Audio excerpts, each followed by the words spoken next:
சற்று முன் கிடைக்கப்பெற்ற மிக மிக முக்கியமான செய்தி ஒன்று வெளியாகியுள்ளது. செங்கோட்டையன் பன்னீர்செல்வத்துடன் இணைந்து விட்டாரா? மறைமுகமாக பன்னீர்செல்வம் தொடர்பு கொண்டு செங்கோட்டையன் பேசியுள்ளார் என்ற தகவல் கிடைக்கப்பெற்றுள்ளது. அதிமுக வெற்றி அடைவதற்கு ஒரே வழி ஒருங்கிணைய வேண்டும். கிட்டத்தட்ட 4வது முறையாக பன்னீர்செல்வத்தை மீண்டும் கட்சியில் இணைய வலியுறுத்தி பன்னீர்செல்வத்திற்கு ஆதரவாக பல முறை அவைத்தலைவர் தமிழ்மகன் உசேன் அவர்களிடம் தெரிவித்தார். ஆனால் எந்த ஒரு பயனும் இல்லை. எடப்பாடி முழுக்க மாஜி அமைச்சர்களை கையில் வைத்துக்கொண்டு சில முக்கியமான நடவடிக்கைகளை மேற்கொண்டு வருகிறார். இது முழுக்க அதிமுகவின் தோல்விக்குத்தான் வழிவகுக்குமே தவிர வெற்றி என்பது அதிமுகவிற்கு கிடையாது. அதிமுகவின் தொண்டர்கள் உண்மைக்கு மாறாக எதையும் செய்ய மாட்டார்கள்.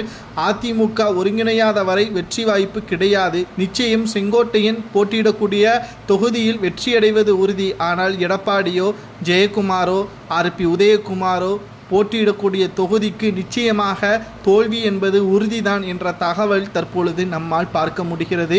நேற்று மாலை பன்னீர்செல்வத்திடம் செங்கோட்டையன் அவர்கள் தொடர்பு கொண்டு பேசியுள்ளார் என்ற தகவல் சமூக வலைதளங்களில் வைரலாக பரவி வருகிறது.